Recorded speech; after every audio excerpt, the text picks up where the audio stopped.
मुख्यमंत्री देवेंद्र फडणवीसांनी देवगिरी बंगल्यावर रात्री सुनेत्रा पवार यांची सांत्वनपर भेट घेतली। त्यावेळी पंतप्रधान मोदींनी लिहिलेलं सांत्वनपर पत्रही सुनेत्रा पवारांना दिलं।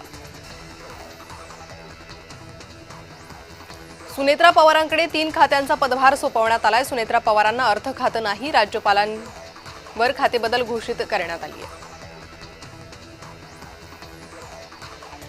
सुनेत्रा पवार यांनी उपमुख्यमंत्री पदाची शपथ घेतली आहे। सुनेत्रा पवार राज्याच्या पहिल्या महिला उपमुख्यमंत्री आहेत।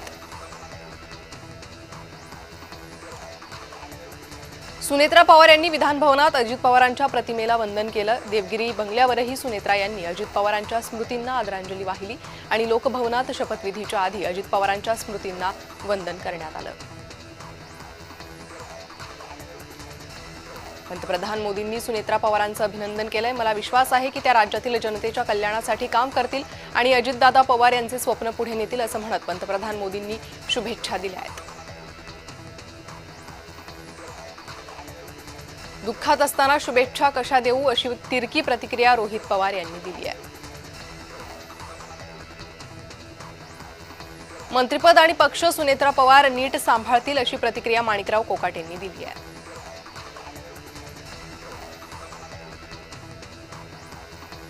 सुनेत्रा पवार महिलांना न्याय देतील अशी प्रतिक्रिया सुनेत्रा पवार यांनी शपथ घेतल्यानंतर सना मलिक यांनी दिली आहे। सुनेत्रा पवार यांची विधिमंडळ गटनेतेपदी निवड करण्यात आली आहे। सुनेत्रा पवारांची गटनेतेपदी एकमतानं निवड करण्यात आली आहे। दोन्ही राष्ट्रवादीच्या विलीनीकरणाची घाई का असा सवाल छगन भुजबळ यांनी उपस्थित केला आहे।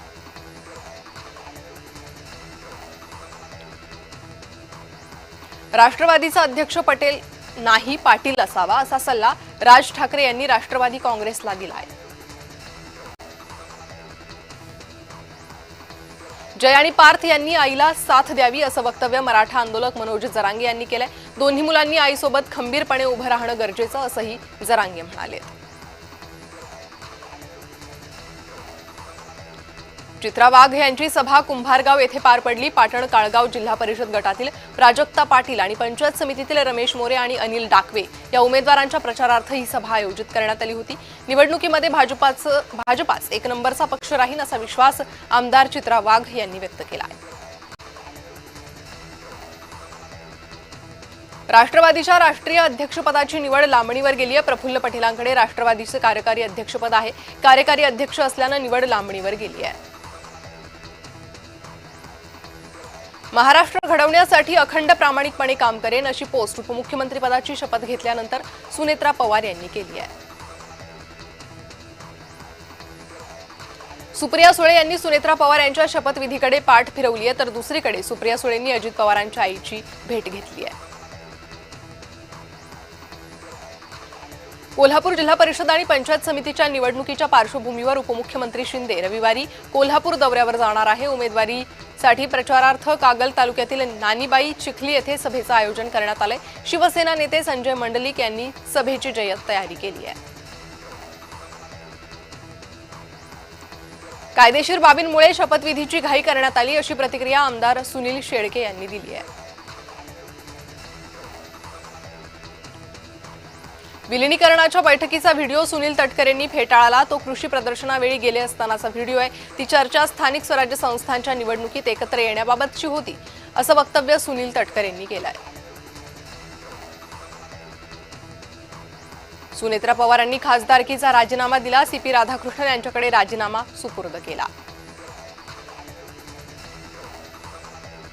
नरेश अरोडा आणि राष्ट्रवादीत बिनसल्याची शक्यता आहे। सुनेत्रा पवारांच्या शपथविधीला अरोडा अनुपस्थित होते। नरेश अरोडा राष्ट्रवादीच्या एका नेत्यावर नाराज आहेत। दोन्ही राष्ट्रवादी एकत्र यावी ही अजितदादांची इच्छा होती। भविष्यात दोन्ही राष्ट्रवादी नक्कीच एकत्र येईल असा विश्वास जुन्नरचे माजी आमदार अतुल बेनके यांनी व्यक्त केला।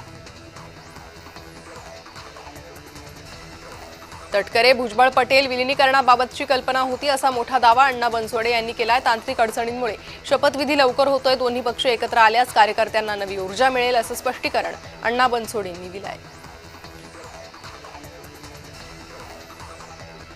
छत्रपती संभाजीनगरमध्ये उमेदवारी मागे घेतल्यानं उमेदवारावर शाई फेकण्यात आली आहे। अंबादास दानवे यांचे बंधू राजेंद्र दानवे यांनी अंगावर शाई फेकली आहे। पैसे घेऊन उमेदवारी मागे घेतल्याचा आरोप सुनील केरे यांच्यावर करण्यात आला आहे।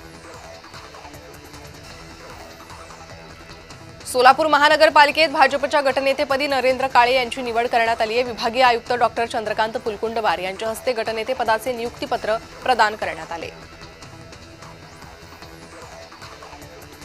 कार्यकर्त्यांना आधार देणं काळाची गरज आहे। गटनेता म्हणून सुनेत्रा पवारांच्या नावाला एकमतानं मंजुरी मिळाल्याची माहिती राष्ट्रवादीचे नेते अनिल पाटील यांनी जय महाराष्ट्रला दिली आहे। सुनेत्रा पवारांच्या निर्णयाबद्दल फडणवीसांकडून कौतुक करण्यात आलंय। आव्हानात्मक स्थितीत जबाबदारी स्वीकारणं कौतुकास्पद आहे असं ट्विट फडणवीसांनी केलंय।